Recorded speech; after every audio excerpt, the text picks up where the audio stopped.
Shalom Bapak Ibu semua yang terkasih. Hari ini Selasa 29 Juli 2025, renungan kita berjudul Kasih yang Kekal.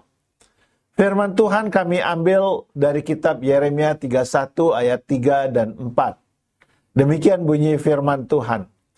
Dari jauh Tuhan menampakkan diri kepadanya. Aku mengasihi engkau dengan kasih yang kekal.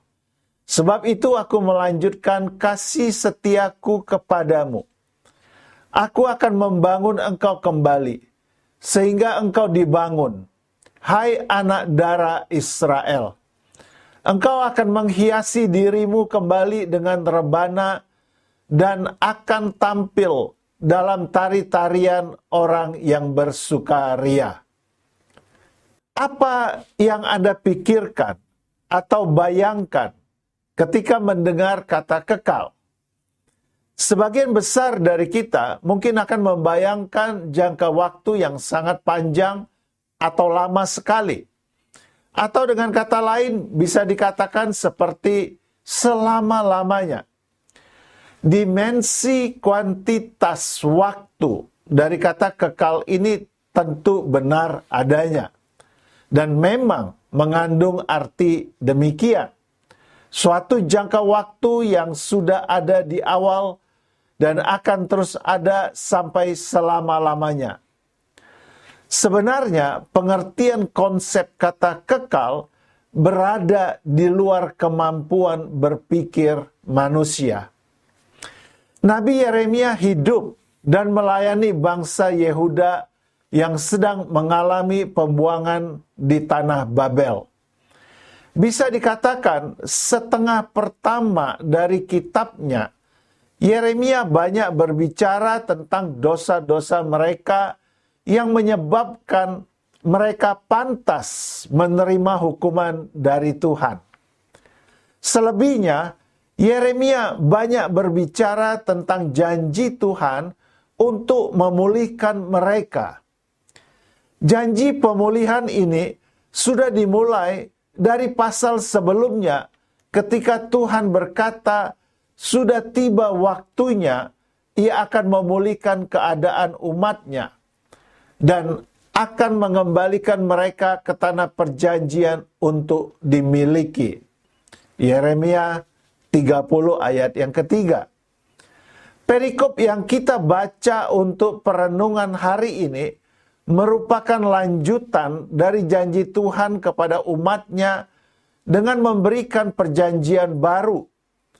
Perjanjian baru ini mencakup bahwa Tuhan akan menjadi Allah mereka dan mereka akan menjadi umat Tuhan. Perjanjian ini didasarkan pada kasih Tuhan yang kekal, yang akan terus menyertai mereka selama-lamanya. Walaupun Alkitab banyak berbicara tentang kasih Allah, namun frasa kasih yang kekal ini hanya muncul satu kali di sepanjang Alkitab, yaitu di kitab Yeremia ini. Hal ini bukan berarti penulis kitab yang lain tidak mengajarkan dimensi kekekalan dari kasih Allah. Namun, hanya Yeremia yang secara eksplisit menggabungkan dua hal ini. Dari janji Tuhan yang disampaikan kepada Yeremia, kita tidak hanya belajar dimensi kuantitas waktu dari kasih yang kekal itu, tetapi juga ada dimensi kualitas yang menunjukkan relasi yang indah antara Tuhan dan kita. Setidaknya dalam setiap perjalanan hidup kita, terutama ketika kita bergumul atau mengalami penderitaan, kasih yang kekal dari Tuhan itu akan terus ada dalam hidup kita. Janjinya kepada bangsa Israel yang akan dipulihkan berlaku juga bagi kita di zaman sekarang. Ia berjanji akan terus menyertai dan menolong kita. Ia berjanji akan memberkati dan memberikan sukacita dalam hati kita. Dan yang terutama, kita masih tetap dapat menikmati relasi yang intim dengan Tuhan dalam kehidupan yang beribadah kepadanya. Janji ini telah nyata di masa lalu bagi bangsa Israel.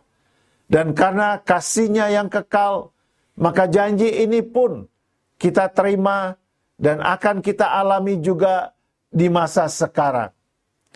Jika bangsa Israel menerima dan masuk ke dalam perjanjian yang baru dengan Tuhan, terlebih lagi bagi kita yang sudah menerima Yesus sebagai penggenapan dari perjanjian Tuhan itu. Kata-kata bijak hari ini, kasih yang kekal, menyiratkan juga kualitas keintiman relasi yang kekal pula. Bapak Ibu, mari kita berdoa bersama-sama mengakhiri renungan kita hari ini. Tuhan, terima kasih untuk kasih-Mu yang kekal. Biarlah kami terus ada dan hidup di dalam kasih-Mu itu. Dalam nama Yesus, kami bersyukur. Amin. Kiranya Bapak Ibu diberkati dengan renungan hari ini. Dan jangan lupa bantu kami untuk menyebarkan renungan ini ke keluarga, teman-teman yang lain. Terima kasih. Tuhan Yesus memberkati Bapak Ibu sekalian. Haleluya. Amin.